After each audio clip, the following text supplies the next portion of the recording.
Total Screen proudly presents their official podcast, On Screen, with your hosts, Tyson Gifford and William Roerig.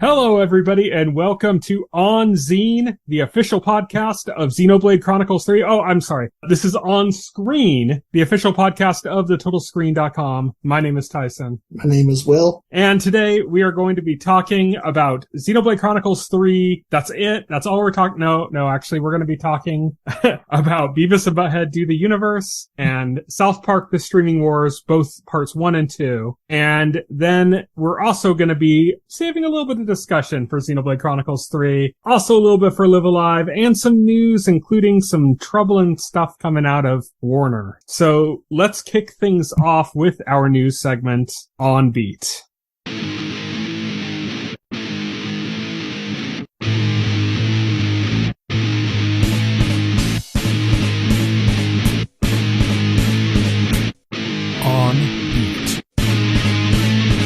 On Beat is our news segment, and we're starting things off with MGM developing a spin-off to their Creed movies, which in turn are a spin-off of Rocky, and this spin-off is about Drago. It's the Rocky Cinematic Universe. Yes. Initially, Sylvester Stallone was not happy about this. Apparently, he's been having all sorts of issues with the producers or the owners of Rocky right now. But he had a little bit of a issue with the whole Drago thing. And then apparently they're in discussions now. I don't know what's going on with that. I don't know if he's just complaining to try to get like a credit or like, you know, a profit share. I mean, he kind of deserves it. He wrote Rocky, you know, he didn't just star in it, everything that it's based on. But at the same time, it's just hard to tell like what's genuine and what's not. And as far as this goes, but if you're into the Creed movies or the Rocky movies and you want to see some more Ivan Drago and his son as they appeared in the last Creed movie, well, here we go. Drago movie coming up. Yeah. I mean, I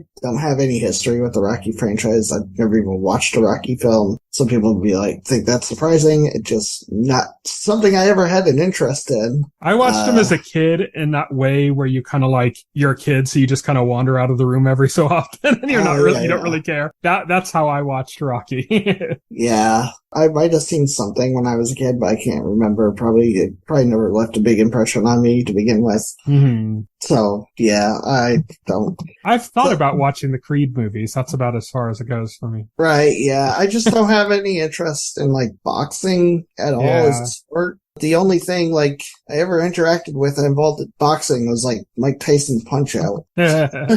Well, they make that a movie. Well, actually, yes. there is a TV series now called Mike that's about Mike Tyson, so. No. You can just imagine that that's actually needs to be about Little Mac. No, see, it's from the villain's point of view. Yes.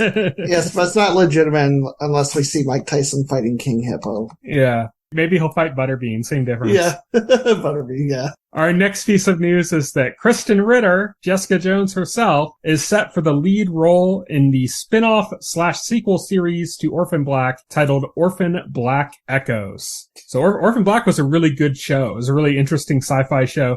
It's also what put Tatiana Maslany on everybody's radar as an actress. Yes. That was her breakout role. So clearly Krysten Ritter is going to be starring in the She-Hulk spin-off sequel, She-Hulk. Yeah. I don't know. She-Hulk Echoes. That's gonna happen. Well, it's funny because Krysten Ritter is rumored to have a role in She-Hulk or in some other Marvel TV property as Jessica Jones. And then also one of those Marvel series is Echo. Yeah, right. It's just like a weird coincidence. Yeah, it's just a weird coincidence. Yeah, but I like Krysten Ritter. I admit I've never watched Orphan Black.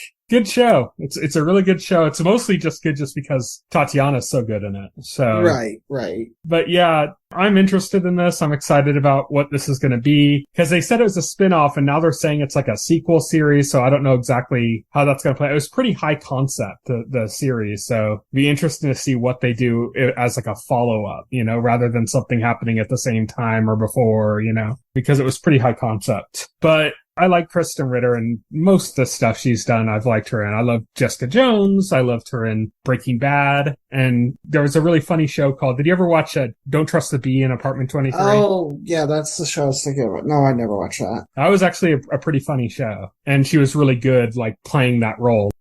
Yeah, I'm looking forward to this. The next news story we have up is She-Hulk, speaking of She-Hulk, has been delayed by one day. Oh man, what a tragedy. One more day. It was coming out on Wednesday, August 17th. It is now coming out on Thursday, August 18th. So that's coming up really soon. That's only in a couple weeks. One interesting thing I noted is it seems the delay involves like Disney recalibrating their releases for shows on Plus. It seems like there was some overlap with Obi-Wan and Miss Marvel on Wednesdays. Yeah. And they want to avoid that with She-Hulk and Andor. So that's behind the 1 day delay because they want to have Andor on Wednesdays and She-Hulk on Thursdays. So I'm a Marvel fan that's like a lapsed Star Wars fan. Like, I just kind of lost interest in Star Wars for the most part. I'll watch like Mandalorian and, some of them I might watch. I might watch Andor, I'm not sure. But like, I'm kind of a lapsed Star Wars fan, but I'm a big Marvel fan. But I know in general, those two like mega franchises of Marvel and Star Wars, there is a huge amount of overlap in the fan base for those. And it was kind of insane that they were releasing those at the same time. Yes. It was. Like,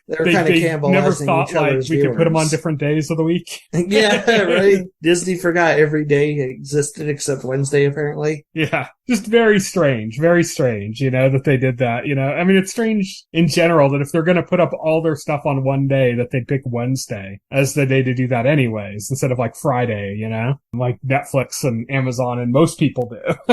Right, yeah, exactly. But even more weird that, because Disney doesn't make that much original stuff on Disney Plus. Like, it's like Netflix, you'll get like 5 new shows a week, Yeah, exactly. Disney will have like one show where they're releasing episodes week to week, and then after that show ends, there's like a week of nothing or a couple weeks of nothing, and then another single show that releases like week to week. The fact that they have 2 shows that overlap with that little content was always weird, So it's good that they're kind of trying to think about that and managing that a little bit better. Exactly, yeah. But it's a relatively small problem for a Marvel series to have when you look at what's happening on the other side of the comic book movie spectrum. So we're going to start this.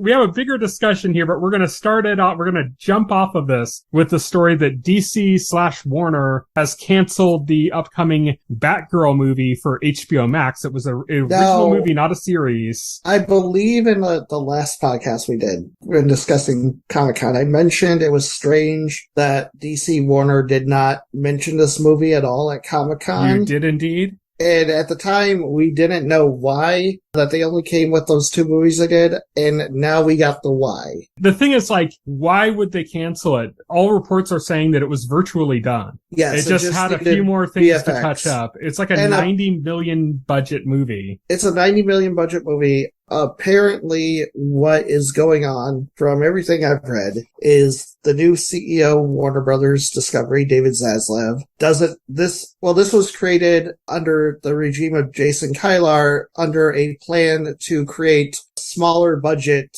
DC films as a draw to subscribe to HBO Max. I actually think that's a really good idea, like the original idea. Yeah, this originally had a budget of $70 million. It ballooned to $90 million because of issues involving COVID affecting the production. But yeah, this was part of the initiative. I believe this was supposed to be the first film out under that initiative. David Zaslav doesn't want that. He doesn't want direct to HBO Max streaming DC films. His philosophy now seems to be DC films should be huge theatrical tent poles, and if it's not that, he doesn't want that. Even if it's a completely done film that they've already spent $90 million on. Yes. Because it's just being released on a streaming service, so it's not like there's like a lot of additional cost to releasing it in theaters, you know? Apparently, David Zaslav wants the DC brand to be big theatrical spectacles, and to the point where he's apparently of the opinion that even releasing Batgirl on HBO Max dilutes that brand, dilutes that vision. His philosophy is it damages the brand. Mm-hmm. And he would rather not release it. Also, there's another angle to this where they have a window this month where they could write down stuff like Batgirl and Scoob, which they also canceled as well, which was also 95%. Which the sequel to Scoob, which was also 95% completed. I will say you mock, but I found out it was being like co-written by Paul Dini or Paul Dini. Oddly enough, the Scooby-Doo movies have had a pretty good lineage of writers involved in them. James Gunn wrote. Yeah, James Gunn wrote the Scooby-Doo movies. Wrote and directed the first Scooby-Doo movie, I believe. Yeah, the first modern live-action one. Yes. To clarify.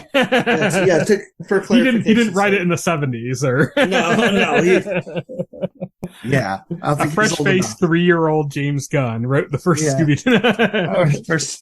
First episode of Scooby-Doo. It's a pretty good franchise. But, like, that kind of sucks. But yeah, so apparently the other side of the coin here is that because the merger just completed and everything, they have a small window of time where they can cancel some projects from the previous regime and take tax write-offs on them. Yeah, so not only are they canceling a complete movie and getting rid of it, but now they're cheating taxpayers as well. They're going to take a tax write-off. And the thing here is that if they do that, then they legally cannot release it or make any money from it, because that prohibits them from monetizing the content.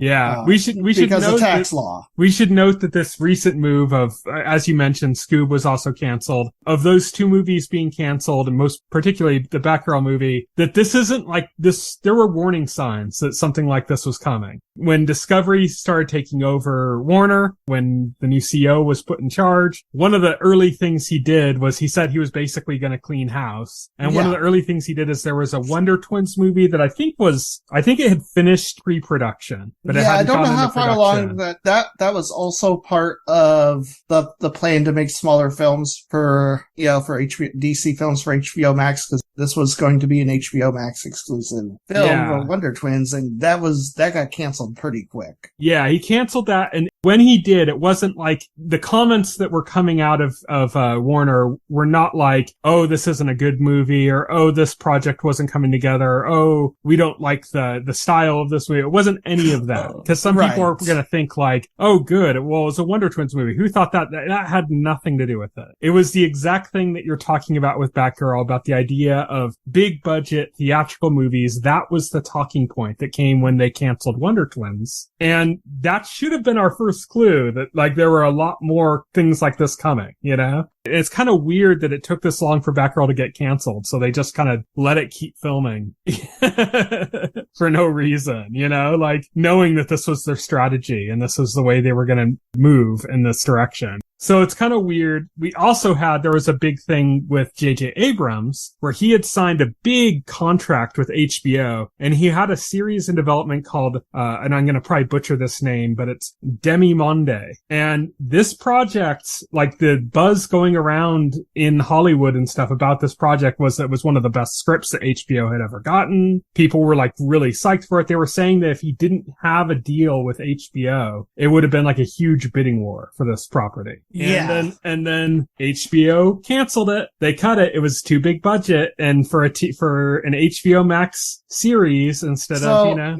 So this launches into like a bigger thing, because there are now rumors going around that the end game, David Zaslav's end game here, is he wants to end scripted content on HBO Max. And actually, he wants to roll HBO Max into Discovery Plus and make a combined brand new streaming service. And because you're going to have a streaming service that's going to have different branding, because apparently David Zaslav doesn't believe the HBO brand is universal enough to headline the name of a streaming service. HBO is still going to exist, obviously. HBO HBO is still going to have scripted content. Apparently this new streaming service isn't going to focus on scripted content. It's going to focus on stuff David Zaslav was real good at producing when he was head of Discovery, and that is mostly reality programs. Because, if we're going to talk about big, influential, huge streaming services, and we're talking about HBO Max and Discovery's the clear winner. Yeah. Between those two services. Yeah, it's a completely boneheaded move, especially since HBO Max has been pretty successful in the space so far to a level where like other competing services like Paramount Plus and Peacock are struggling to get to. Yeah. I mean, there's another side of this too, which is that when HBO Max came out, that in itself was a controversy because HBO had HBO Go, HBO Now, and then HBO it was Max. A mess. And it was a huge mess. And despite all of that, they managed to pull it together.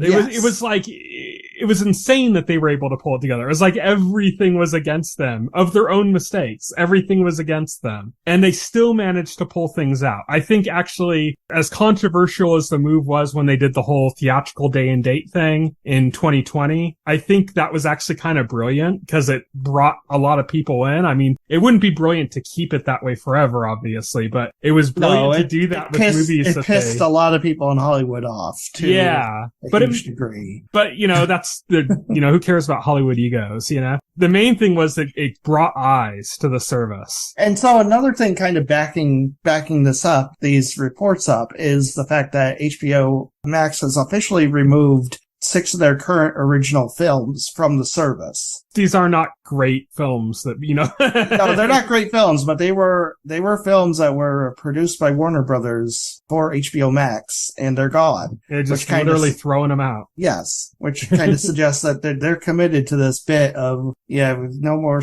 original scripted content. This has to be one of the dumbest moves, in my opinion, in the history of Hollywood. Yeah. This whole fiasco. I just saw another one, too. Cartoon. Little Ellen has been canceled by HBO Max despite the 3rd season being complete. 3rd season will be shelved entirely for tax write-off reasoning. There were a few of those. There were a few projects that were canceled. That was the one, that was complete. There was one, I think, maybe that was it, I'm not sure, but there was one project that literally got pulled the day before it was supposed to come out. Oh, yeah. And then there was another one that got pulled like several days into production. Like production had just started. Everybody had just settled into their jobs and they canceled it. Yeah. So this is just like insane. So here's where they are. We're in a position now where they were arguably jockeying for, if not 3rd place, then 2nd place. Like, I think HBO Max had a real shot at maybe surpassing Netflix at some point and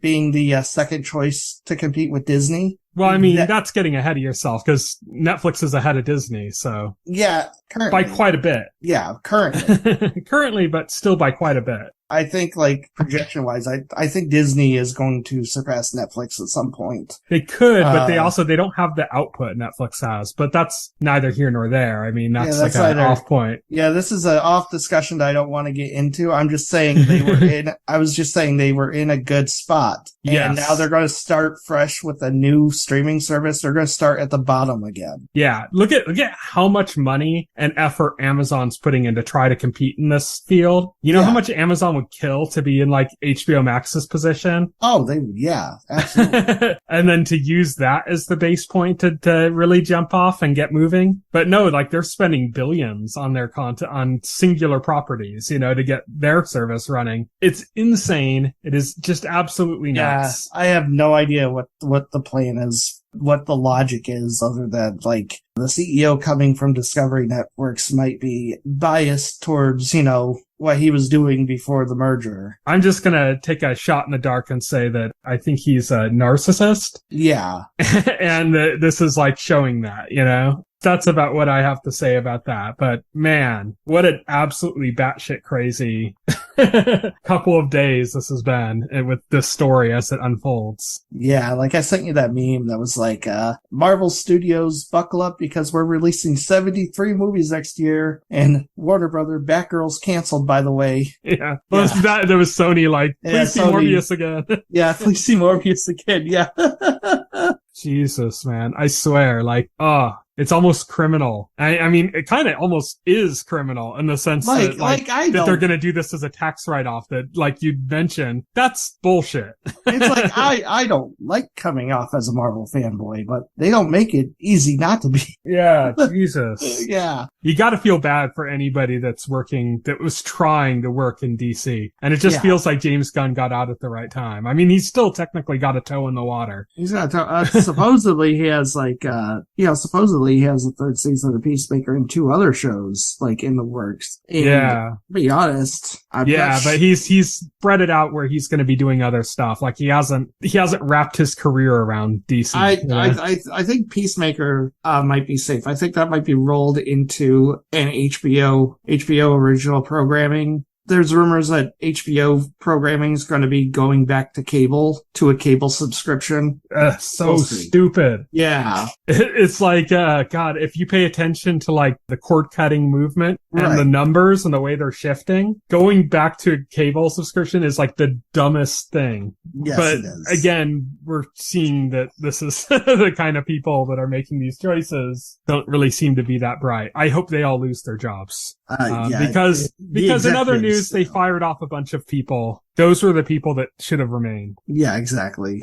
They fired the wrong people. They should have fired their leadership. So that's it for our regular news segment, but we still have some trailers to discuss, so that's what we're going to get on with now. First up, Oppenheimer released a trailer in a kind of weird way. They released it like in this weird format where you can't like fast forward or rewind or pause. It's like just on repeat 24/7 live streaming, which is weird. Yeah. But whatever. I'm kind of sick of Christopher Nolan's like gimmicks. It does look good though. I mean, his like gimmicks outside of his movies, like his promotional gimmicks and stuff. Yeah. And, I got kind of fed up with him. Like a short, like, what is it? Like a little over a minute long teaser trailer, like on 24/7 live streaming. I have no idea. I got sick of Nolan outside of his movies when he did the Tenet thing, where he forced that into the box office in the middle of a global pandemic. Yes. I kind of got fed up with him doing that kind of bullshit then. But the movie itself looks good. It looks really tense in the trailer. This is a story that I'm surprised we haven't really had like a big movie about before. I mean, of course there's been stuff about it, but like a really big epic movie we haven't had about Oppenheimer, which is kind of surprising to me. But next up, we had a new trailer for Locke and Key. I think it still is going to end up being a bad season. So the trailer looked good. The trailer did look good. Yeah. But then again, trailer for season 2 looked good. I wouldn't say season 2 was a bad season, but like it started out the same way as the first season, and we talked about this when we talked about season 2 on the podcast, where it's like I was willing to put up with the awkwardness of the first half of the first season because we were just meeting these characters that was getting their groove, and then it gets really good towards the end. And then I thought they would carry that momentum, but it's like season 2 starts the same way, where everything is like awkward and stilted and not fun to watch. And then as it gets moving, it gets better. And I'm just worried like they're going to do that again with season 3. I'm almost sure they're going to. Like, I kind of lost a lot of faith in the production on this, which is a shame because the Key magic system is still one of the coolest magic systems in a show, you know? Yes, it is. It's still like one of the best concepts I've seen. I really do love the Key magic system, but man, they need to hit the ground running. They need to not do this whole, everybody's happy. Look at people living their happy lives for like 4 episodes. I believe it was like 4 episodes of this in season 2 before like the plot really got moving. It's like, Jesus, don't do that. And even when it gets moving, it's like, and then instead of like all the really cool shit that's happening in the series, let's focus on a bunch of forced small stakes bullshit that nobody cares about. Right. Yeah, exactly. I was annoyed in the trailer because they brought the villain back Dodge. Yeah, they brought Dodge back, and I'm like, they killed Dodge off at the end. Could they just like have the entire season just be about the new villain? I think that's a misdirect. Yeah, I think the Dodge thing is a misdirect, but well, that's it does not to say that time travel. So like, yeah, they did mention time travel. So yeah, because they got a time travel key now. So who knows? Yeah, I just thought, man, it's like that story is over. Like, but whatever. It's the last season anyway. Yeah. Then we got a trailer for Andor, which is heavily being discussed just because it looks really good. This is the first of the series that's not being shot on that weird technology that they debuted with Mandalorian, where it's like a massive screens around them. You know why Andor looks good? Because it looks like it's actually doing something unique and interesting with the Star Wars material. No, I mean like visually. Yeah, I know, but I mean, it looks like it's doing something unique with the material. Mm-hmm. I was looking at shows. Good. This will be one that'd be super annoying if a Jedi shows up. It's like, so hopefully they don't do that. Oh, they will. Yeah, they will. And it'll be a Skywalker somehow. Yeah, somehow. Yeah. A long lost Skywalker.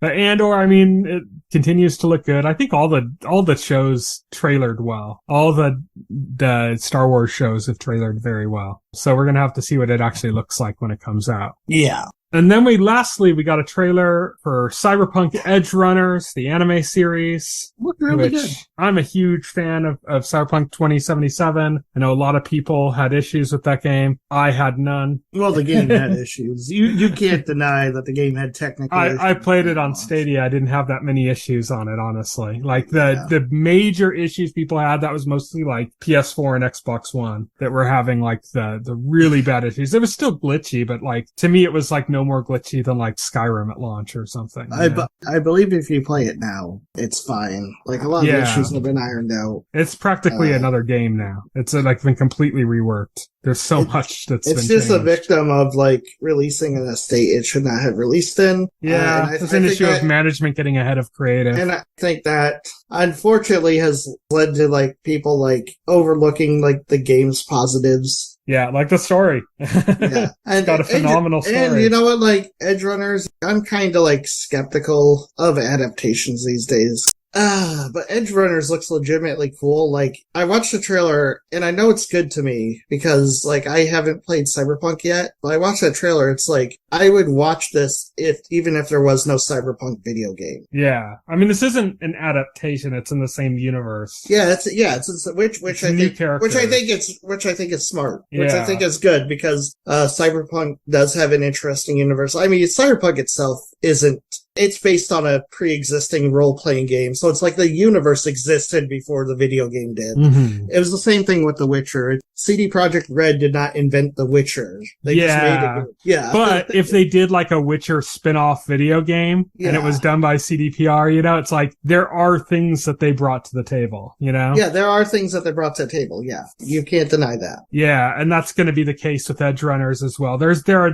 direct, not so much in this trailer, but in the last trailer they released, there were things that were direct references to stuff from that game. But yeah, I mean, I think it looks great. I love the game. I'm a big anime fan. This is done by Trigger, who's a phenomenal anime studio. They did like Kill la Kill, if you haven't heard of them, but they're really good. And so this is like a cool project. I've seen Kill la Kill, at least a few episodes. Like, I do love that animation style. I think that's probably one of the big reasons that this appealed to me so much, is because I do love Studio Trigger's style. They have like a real energetic, kinetic style with their anime, and that was very much the case with this trailer. I'm just gonna say it. Trigger is the Platinum Games of anime. Yeah, I think that's safe to say. They're like a parallel. It works well. But that's it for our trailer discussion. Now we're gonna move on to our next segment, On Tap. What we've been watching. What we've been playing. What's on tap?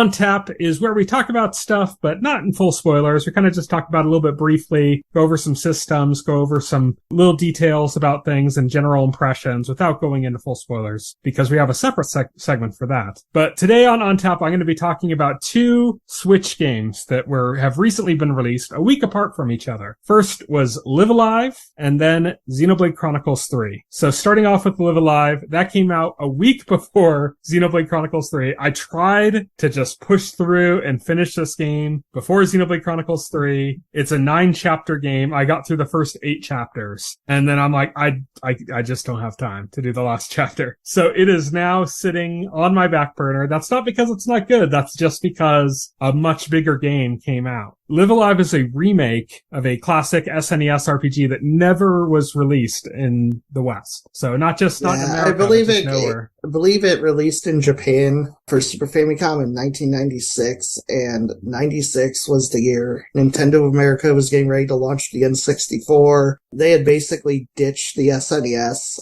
SNES was basically a dead platform in the US at that time, so I can understand it probably wouldn't have made much sense for Square to spend a whole bunch of money translating an RPG for a market that didn't exist anymore. Still surprising that it took this long for a version of it to come out. Yes, it is. You'd think something would have come out for like the way they did like the Final Fantasy anthology games, you think they would have done something like that. Right. I was shocked as heck when this was announced, because it's not something Square ever brought up or mentioned since it was released. I don't believe it did particularly well in Japan either. It didn't, but it was a highly influential game. I mean, in that sense, Chrono Trigger really didn't do that well either. No. Which is surprising. Like, people, if you tell people that aren't in the know, they'd be probably shocked. I think Chrono Trigger did better. Actually, probably did better in the West. Chrono Trigger did, and it definitely did better than Live Alive. But yeah. The main point, though, is that people probably think Chrono Trigger was like a huge game, and it really wasn't. Like, it didn't really do that well. It has to do with the era that it took place in. Live Alive may not have been a big hit, but it was a hugely influential game. It was a big influence on, like, a lot of modern RPGs, actually. People that probably played the game in emulation that then became, like, indie game makers.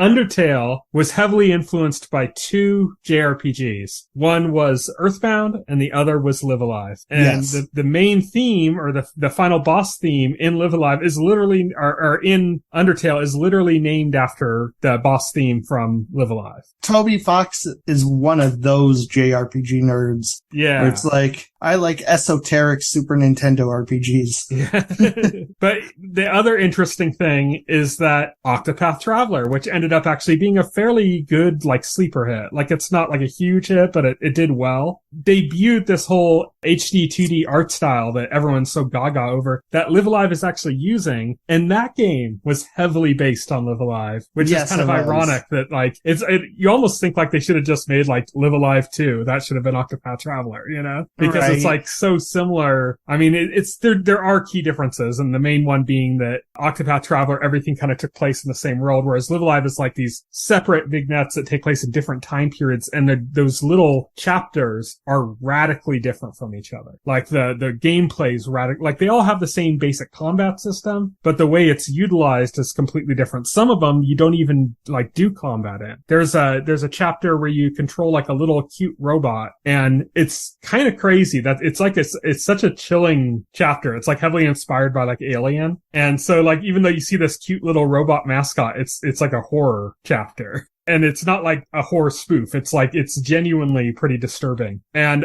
that one, there's like no combat at all until the very end, or like there's like a mini game you can play within the game that's completely optional that uses the battle system. And then like the final boss is like uses that battle system. Otherwise, there isn't any combat in the entire thing. It's just, you're just running around and experiencing the story. That's all it is. There's one where you're using like a cowboy and use that battle system quite a lot, but it feels really different because all the combat's range based. So it just feels different.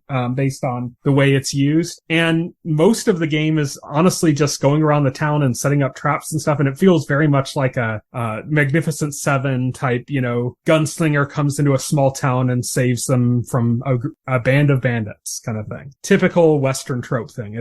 But it's like pitch perfect. It's so good. There's a ninja story that's like pretty deep compared to the other chapters. Like, the setting for it is pretty elaborate and big. And there's a lot of options on the way you can tackle it. Like, you can go through it and not kill anybody. You can go through it and kill everybody, including all the, like, just innocent people that happen to be there. Or you can go through it and just kind of kill who you choose and stuff. But that gets you, like, the worst ending. So it's not the best way to do it. But there's just all these different separate chapters. And then they kind of come together. And the chapter where it all comes together, that's the one I haven't played yet. That's the final chapter. But it's a really interesting game, and there's issues with it. Like, the combat system, like I said, they all use the combat system in different ways, but in general, the combat system is pretty garbage. It's not really that great. I don't think they really updated. I think they were trying to kind of stay true to it with the remake. It's not that great. It's all about positioning. It's serviceable at best. But that's not what this game's about. It's about these, like, individual stories and these separate chapters and just the unique ways that each one is handled. So yeah, I highly recommend it. If nothing else, it is one of those games. It's just like an oddity and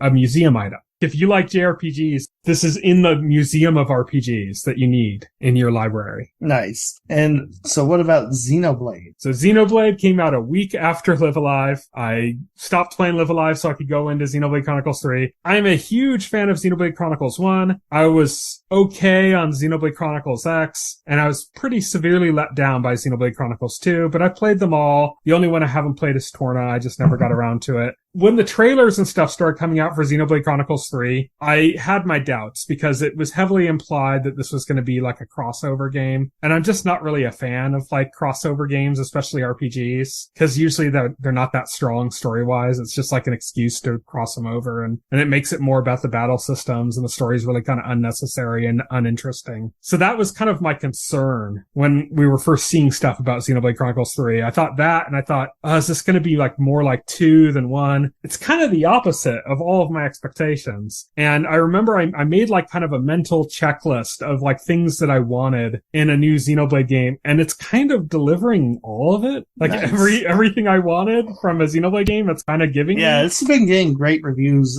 even from people who aren't like Xenoblade super fans, apparently. Mm. Apparently, it's the best Xenoblade game so far, I heard from a few people. And also, apparently, the graphics are exceptional for the Switch hardware. Yeah, and it's definitely using some variation of FRS to achieve that. Right. I know Digital Foundry had mentioned some kind of super sampling method that's being used. It's actually kind of interesting because I took a bunch of screenshots while I was playing it, and I'm like, God, it just looks so sharp and so clean. And then I'd look at the screenshots and they all looked kind of fuzzy and stuff. So I'm guessing that's somewhere where that's showing up because, super sampling is using past frame data and the next frame stuff. So it's lost in emotion. When you see it in motion, it looks all clean, but when you see individual screens, it doesn't look as good, So that's like a weird little side effect, I think, of the whatever sort of FRS-esque method they're using, but it looks really good. Yeah, it definitely looks much better than any of the past Xeno games. It just looks, the characters look so sharp. The world is so absolutely massive. The vistas are so impressive. Performance-wise, it mostly holds up. There's some dips and stuff, but I mean, I know 2 had a lot of issues, especially in portable mode, and apparently that's not really a case at all here. Music is a big thing here too. All of the Xeno games have fantastic music. I had some issues with some of the tracks in X, like the music that plays when you fly. The mech is kind of got really annoying. But that was a different composer that handled the music for that game. It had a much less amount of music than the other games do as well. But man, I think they really took it up a notch. They did some crazy stuff with the music. First off, they started putting in some kind of like synth type elements into it, and it has that kind of like weird, like 80s, like dark synthwave kind of sound to it sometimes that gives it like this weird sinister kind of tone to it. And it really works because this is easily the darkest of the Xeno games. Like just like in the visual style, but also like in the, the storytelling is everything. This is a very dark game. But the music is so good. They also, did you hear what they did with the flutes in this game? No. Okay, so Nintendo released an interview where they were talking with, different parts of the staff for Xenoblade Chronicles 3. One of the things they did is that they physically made like 2 flutes, because there's 2 characters that use flutes in this game. They use it as a way to like help the dead move on or something. It's hard to explain. I'm not going to go into it all. But anyways, these 2 characters both use these different flutes they have to play off these souls, basically. And they physically made these flutes that are in the game, and that's what they recorded the flutes with and the music.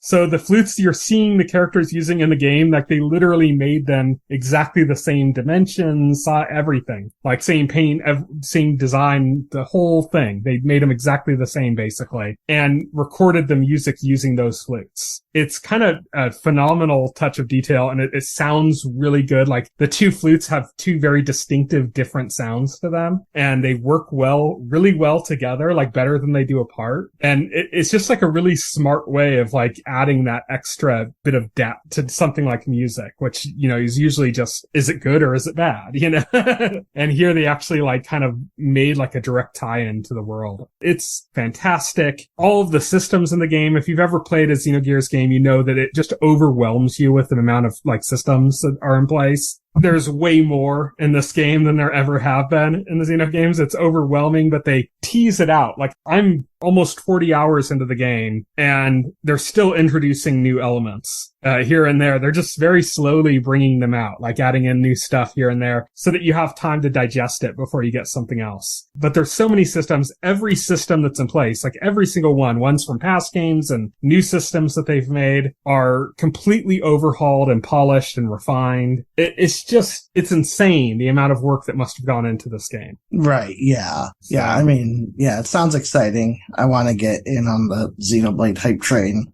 at some point. I highly recommend it. I'm still early in the game, so I can't say it's the best in the series. I can't say that it's a good jumping off point to the series. I don't know. Like, so far, it'll be interesting to revisit this topic and revisit your thoughts after you finish the game. Yeah. So far in the game, I haven't seen anything that like you're gonna miss out on if you haven't played the past games. Oh, okay. There's things I can see where it looks like, I think something's coming up that's gonna tie into the other games. It's probably but that hasn't happened yet. Probably more stuff like it's enriched. The experience is enriched if you know the series, right? Like that's the case right now and stuff. Yeah, that's the case right now. I don't know. Like I'm still early in the game, so I don't know if somewhere another 20 hours down the line. Again, if you haven't played a Xeno game, these games are long, like very, very. Yeah, long. That's what I heard. Yeah. So like hundreds of hours. They can be hundreds of hours long if you do everything, and I do everything in the game. So I do like every side quest, every inch of the map I explore. So when I say like, I'm almost 40 hours in, like somebody just rushing through the game would probably be where I am in like maybe 5 hours or something. But I'm like covering every inch of the map,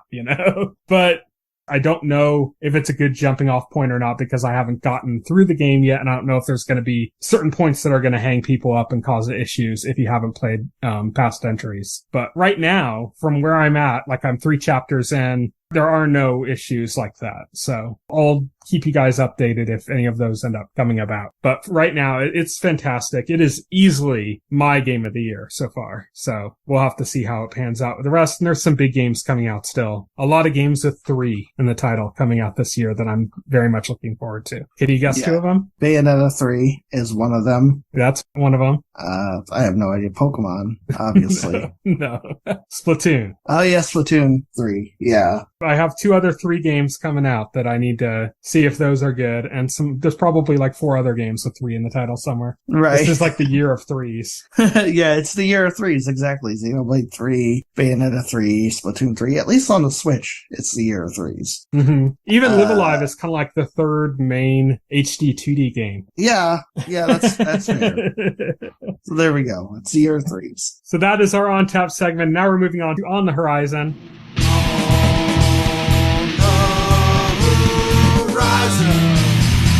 On the horizon. On the Horizon is where we talk about what's coming up in the next couple of weeks. We're going to rush through these pretty quickly. We only got 4 things. So on Wednesday, August 10th, I Am Groot is coming to Disney+. This is just a bunch of shorts. Looks like it'll be cute. It's not canon, so it's not a must-watch for Marvel fans, but it is a must-watch if you just like, cute characters like Baby Groot. Yeah, it looks cute. I mean, they're shorts. They're literal shorts. The episode's only a few minutes long. There's only like a small amount, like about 5 or so of them. Yeah. And so, it looks fun. I kind of oddly equate it to the Miyamoto Pikmin shorts, Yeah, exactly. Completely unnecessary, but fun. Then also on Wednesday, August 10th, Locke and Key comes to Netflix. We already talked about that, so that's when it's coming out. On Friday, August 12th, Day Shift comes to Netflix. That is the Jamie Foxx vampire movie. We discussed that, I think, on our Comic-Con the one that looked interesting. Vampire action comedy movie. It looks cool. With Jamie Foxx and Snoop Dogg. Jamie Foxx and Snoop Dogg. Yeah, it looked good. And James Franco's brother. Yeah. That comes out Friday, August 12th. Also on Friday, August 12th, Secret Headquarters. The movie comes to Paramount Plus. Yeah, that looked corny, but it's for children. And it's going for the Spy Kids vibe. Hey, it's got Owen Wilson, so if you just want to hear him say, wow. That's true. The Owen Wilson comeback has been nice to see. Yes. He was missing a while before Loki came up. Yep. So that's our On the Horizon segment, and now we're going to move on to our final segment, full spoilers.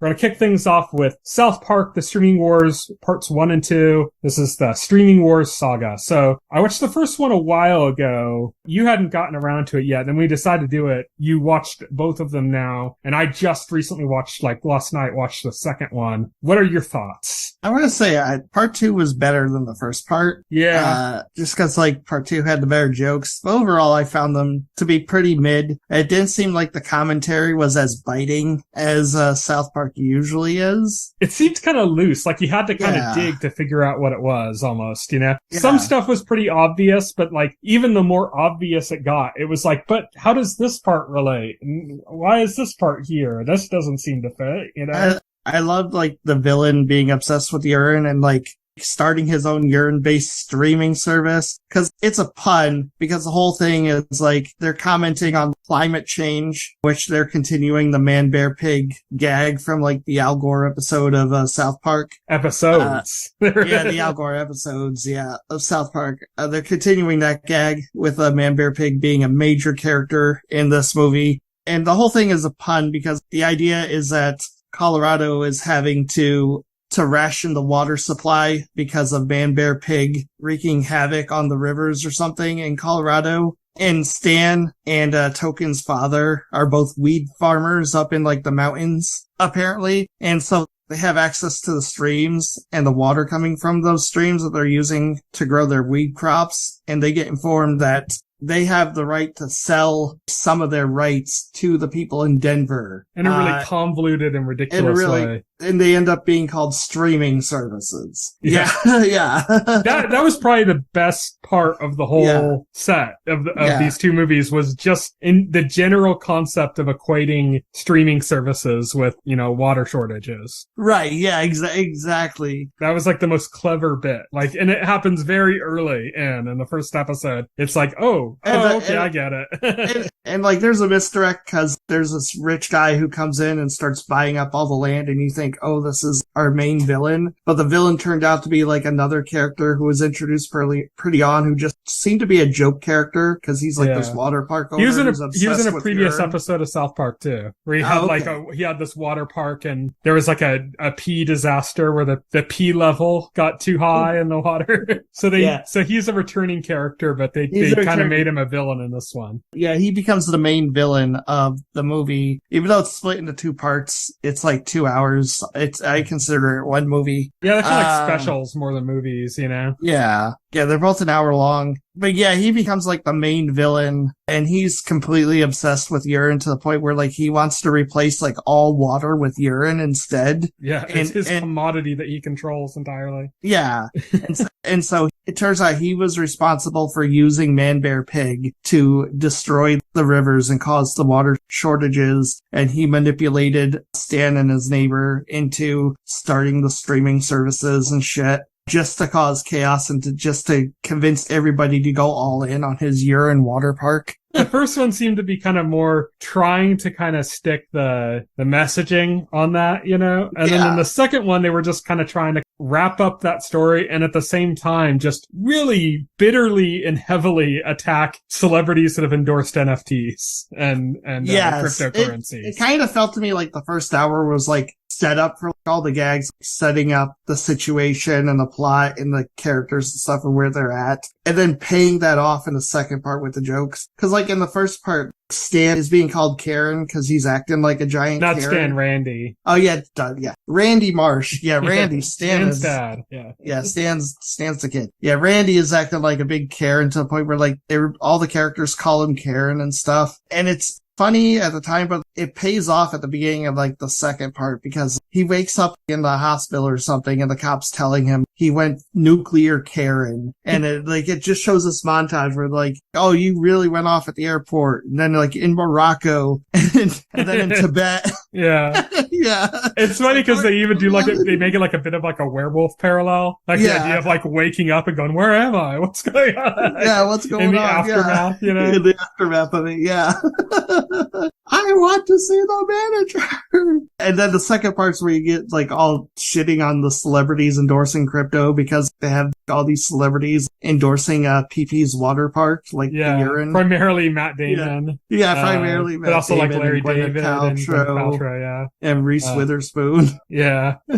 Man, they just went brutal on them too. It was like, it was a straight up attack on their characters, which was great. I thought it was good, but like you said, it's pretty mid, you know, in terms of South Park. I think in general, this is kind of what South Park feels like now. I think it's a lot less biting than it used to be in general, not just in these specials. It's still funny. There's still a lot of like really clever gags and stuff. There's like some clever ideas. There is some good commentary as well, but it's kind of like, it's a bit looser than it used to be. Like it's harder to kind of find the point in it than it used to be. But I still will watch anything that has South Park branded on it, basically. So I'm looking forward to whatever new ones they come up with, and always hoping for something a little bit better than we've gotten with the Streaming Wars and the other two specials, the post-COVID specials that came out before. Right, yeah, definitely. And the other thing Paramount Plus put up, which I watched a while back, and I believe you just watched it, is Beavis and Butthead. The Return of Beavis and Butthead. They do the universe. This is a movie that was released that was actually a pilot for the new series that's premiering soon. Well, by the time you listen to this podcast, that new series will already be,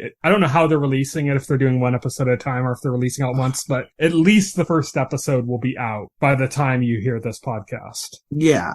The basic plot of this is Beavis and Butthead get themselves sentenced to going to NASA camp. I thought that was hilarious. I completely, like, it's been so long since I've watched Beavis and Butthead that you kind of forget, like, the tone and the style of the humor. And then when you remember the obvious stuff, like, you know, all the dick jokes and shit, you know, but like, you forget, like, the other kind of tonal things, like the idea that the judge is, like, obsessed with Touched by an Angel and, like, how it's, like, made this point with him where he's kind of like, this really inspired me. So instead of sending you to jail, I'm going to try to make something of your lives by sending you to NASA. Yeah, exactly. And then they get roped into going on this mission because, well, they get like obsessed with this machine that they're shown earlier because it's a big phallic object going up and down into a hole. Yeah. And they get obsessed with that. And the astronauts are like so impressed on how well they're able to manipulate that machine or something. And so they decide to recruit them for their mission. Including a female astronaut named Serena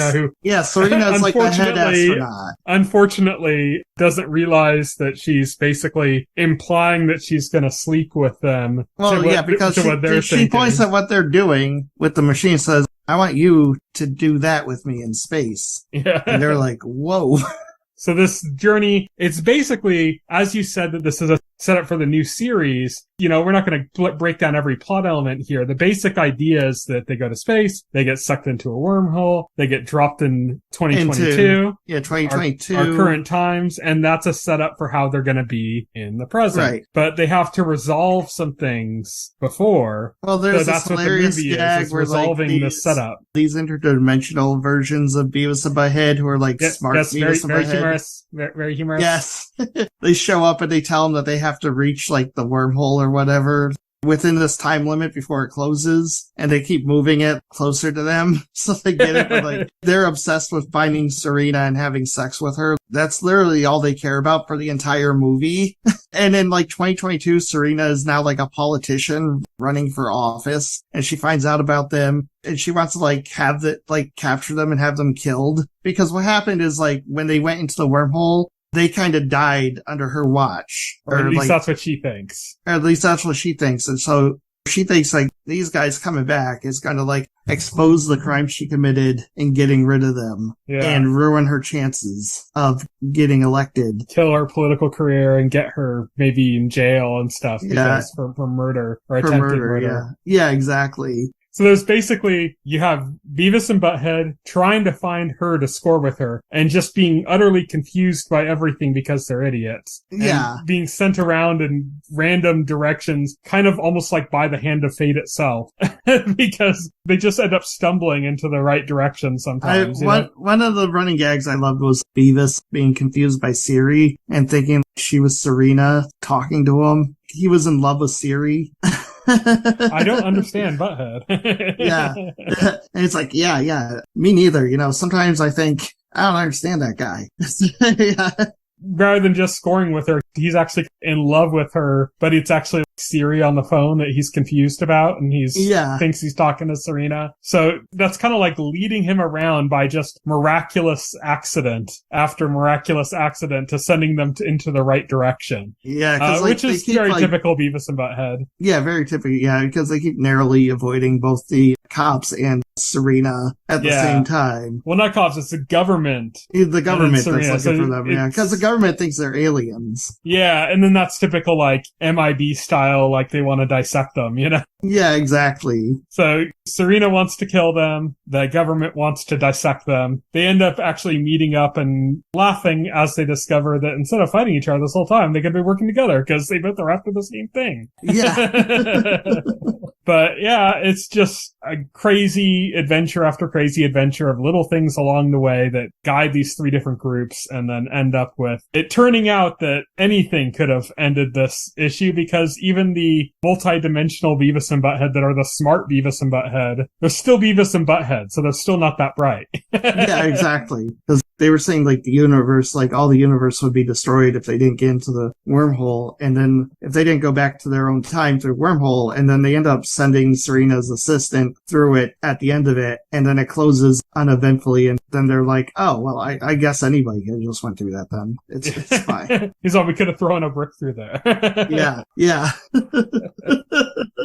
But yeah, so more so than the streaming wars, I think this is like a real true kind of return to form, I think, for Beavis and Butthead. Yes. I had a lot more fun with this one, to be honest. And having seen a clip, like we talked about last week, having seen a clip from the new series, I'm really excited to dive back into Beavis and Butthead. And I just think, Paramount Plus is a pretty shitty streaming service, honestly. Yeah, it's not great. One thing I will say is that I went to look up this movie so I could watch it. It wasn't anywhere on the homepage, even though it's fairly new. It's like a month old or something. But like really nothing else has come to Paramount Plus in that time, so it should still be at the top, It should still be a feature thing. It isn't. All I've really watched on Paramount Plus is the South Park specials. So you think that it would like algorithmically realize that this is something I'd be into. It wasn't recommended to me. And then when I went to like just manually search it, I had to type in like the full title before it came up. Right. It's ridiculous. Well, it's funny because like when I went to search for South Park, I typed in South Park and South Park didn't come up.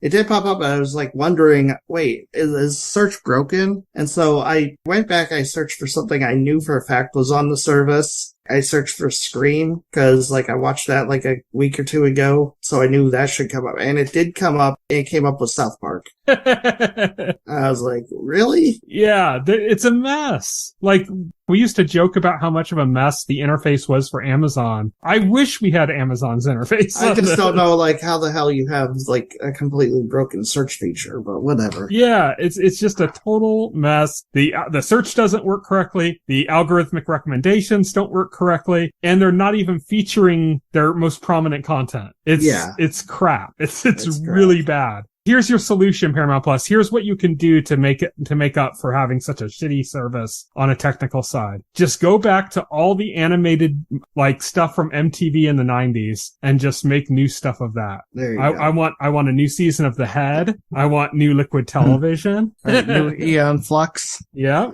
Just give us all that great shit. Give us all that great shit. Yep. All right. Well, I think that's about everything. Yeah. That's it for this episode. Next week, we are going to be talking about Sandman Season 1, Episodes 1 through 5. We're going to break it up and we're going to discuss it over 2 weeks. So we're going to be discussing Episodes 1 through 5 next week. So stay tuned for that. Until then, you can follow us on Twitter. I'm at Tyson Gifford. Will is at Voxel Hero. You can check out our Facebook page. You can check out our website, thetotalscreen.com, and find all the useful links there within our container stories for each episode of the podcast that is available. So check those out. Thank you, everybody, for listening. Good night. Good night.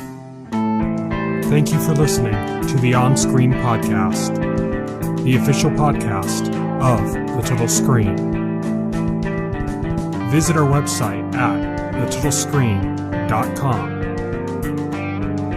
This podcast can be found on any major podcast client, including Pocket Cast and Apple Podcast. The entire backlog of this podcast and other content can be found on our YouTube channel.